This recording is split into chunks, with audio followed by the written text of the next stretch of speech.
Hai, apa kabar sahabat artikel View? Kali ini saya akan membacakan lanjutan alur cerita kisah CO muda berpura-pura culun. Tapi, sebelum mendengarkan kisah ceritanya, silahkan cari posisi yang nyaman dan jauhi keramaian. Dan jangan lupa pasang headsetnya. Dan inilah alur cerita kisah CO muda yang berpura-pura culun. Episode 385, Kisah CO muda yang berpura-pura culun. Sebelum pergi, Ariel memperingatkan Anton dan yang lainnya untuk tidak menyusahkan Nining. Karena takut pada Ariel, Anton tidak dapat memiliki ide sedikit pun balas dendam dan masalah dengan Nining. Dan setelah Ariel pergi, dia mengajari Jaka pelajaran yang sulit. Ketika Ariel tiba di rumah Nining, sudah jam 5 sore, dan pemilik toko menutup tokonya lebih cepat dari jadwal hari ini. Nining, yang sedang sibuk di dapur dan berkata bahwa dia ingin mengundang Ariel untuk makan malam, sedang menonton serial TV gelembung di ruang tamu tanpa perasaan. "Bukankah kamu bilang kamu siap memasak?" Ariel bertanya pada Nining sambil tersenyum. Nining tidak merasa malu, dan berkata dengan ekspresi alami, "Jika saya tidak ingin menemanimu, saya akan menunjukkan keterampilan saya sejak lama. Saya takut Anda akan bosan." Ariel mengangkat bahu tak berdaya dan berkata, "Kamu bisa menonton TV sendirian. Itu tidak akan berhasil. Aku punya teman yang baru datang, dan kalian berdua tidak saling kenal. Tanpa aku, itu akan sangat memalukan." Nining berkata. Ariel tahu bahwa dia hanya membuat alasan untuk tidak pergi ke dapur, dan bahkan jika dia melakukannya, mungkin tidak akan banyak membantu. Tidak butuh waktu lama bel pintu bunyi. Dan seharusnya teman yang dikatakan Nining telah tiba. Seketika Nining membuka pintu dan temannya masuk, Ariel tercengang. Pada saat yang sama, teman Nining juga sangat terkejut ketika dia melihat Ariel. "Ayuni, kamu sudah datang. Ayo, izinkan saya memperkenalkan kepadamu seorang teman." Nining dengan antusias menarik Ayuni ke ruang tamu. "Kita sudah pernah bertemu." Ketika Ayuni menghadapi Ariel, suasana hatinya tampak sedikit rumit. Karena dia adalah pramugari di pesawat. Dia awalnya memiliki kesan yang bagus tentang Ariel, tetapi tanpa diduga Ariel adalah simpanan tante-tante. Ariel tidak pernah berpikir bahwa ini akan menjadi begitu kebetulan. Dia sebenarnya adalah teman Nining. "Aku pernah melihatnya." "Kapan?" Nining bertanya dengan heran. Teman pramugari ini adalah teman yang sudah seperti saudara perempuannya yang memiliki hubungan baik dengannya. Hari ini, Nining berencana menjadi mak comblang. Di pesawat. "Nama saya Ariel." Ariel berinisiatif berdiri dan memperkenalkan diri. Ayuni melirik Ariel dengan mata yang rumit. "Tidak banyak respon. Ini terlalu kebetulan. Itu menunjukkan bahwa kamu memiliki banyak takdir," kata Nining dengan senyum menggoda. Ariel tersenyum dan tidak berbicara. Dia duduk di sofa lagi dan menonton TV. Pada saat ini, Nining menyadari bahwa suasana di antara keduanya tampak agak tidak biasa. Dia menarik Ayuni dan berkata, "Saudari Ayuni, saya membeli pakaian baru. Bantu saya untuk melihat bagaimana kelanjutannya." Setelah itu, Nining menarik Ayuni kembali ke kamar. Setelah menutup pintu, Nining berkata kepada Ayuni dengan lembut, "Saudari Ayuni, ini adalah pacar yang ingin saya perkenalkan kepadamu.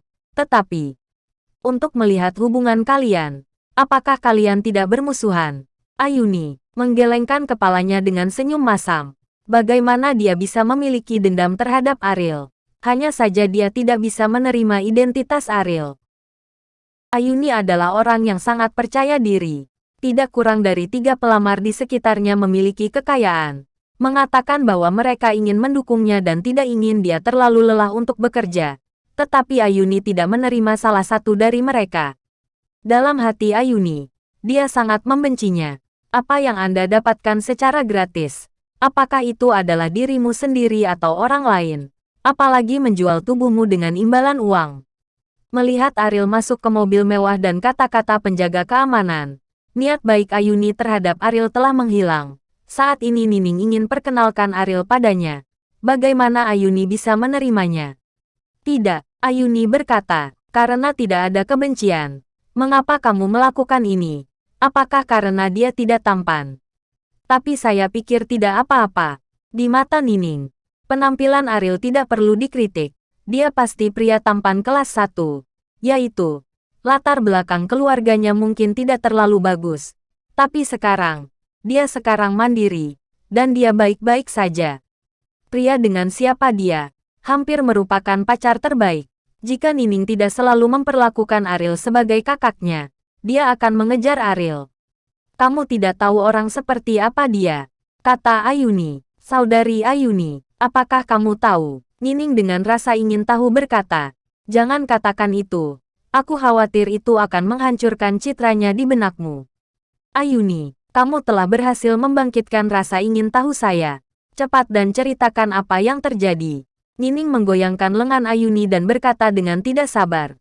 Ayuni menghela nafas. Mungkin adalah hal yang baik untuk memberitahu Nining orang seperti apa dia. Ayuni pertama kali memberitahu Nining apa yang terjadi di pesawat. Nining tercengang sejenak. Dia tidak menyangka Ariel begitu kuat. Dia mengatasi orang asing itu sendirian. Ini membuat Nining ingin kembali ke masa lalu. Dia juga bisa muncul di pesawat itu dan melihat dengan mata sendiri saksi adegan ini. Pertarungannya sengit, dan dia masih memiliki rasa keadilan. Bukankah pria seperti ini cukup baik? Nining bertanya dengan tidak jelas. Tapi setelah turun dari pesawat, dia masuk ke Bentley. Dan di dalam mobil itu ada seorang wanita berusia 40-an. Ayuni melanjutkan. Nining tidak begitu mengerti arti dari kata-kata ini. Jadi dia bertanya-tanya. Lalu apa? Apa yang terjadi pada seorang wanita berusia 40-an ketika dia naik Bentley? Ayuni menatap Nining tanpa daya.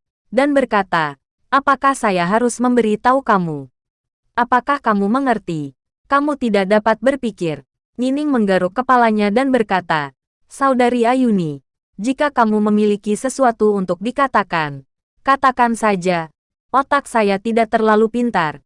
Jika kamu membiarkan saya berpikir sendiri, saya tidak dapat memikirkannya selama sisa hidup saya. Dia simpanan. Jadi kamu mengerti, kata Ayuni. Mendengar kata simpanan, Nining berdiri di tempat untuk sementara waktu. Dia benar-benar simpanan seseorang. Tidak heran dia memberinya kalung kali ini. Nining berpikir bahwa Ariel sekarang telah menghasilkan banyak uang. Dan dia memiliki bawahan. Dia seharusnya berhasil memulai bisnis. Tapi dia tidak pernah membayangkan bahwa uang Ariel akan datang seperti ini. Saudari Ayuni, tidak ada kesalahpahaman. Nining berhenti. Dia melanjutkan, tidak. Aku akan memintanya untuk mengklarifikasi semua ini. Ayuni meraih Nining. Tidak ada yang mau mengungkit hal memalukan seperti itu. Jika Nining bertanya secara langsung, itu akan membuat Ariel malu. Sesuatu yang tidak terlihat. Bahkan jika Anda bertanya, dia tidak akan mengakuinya. Dan itu akan melukai hubunganmu. Karena kamu hanya memperlakukannya sebagai saudara. Mengapa kamu peduli dengan hal-hal ini? Kata Ayuni. Kepala Nining terkulai lemah. Saya harus mengatakan bahwa fakta ini membuat citranya tentang Ariel sedikit runtuh.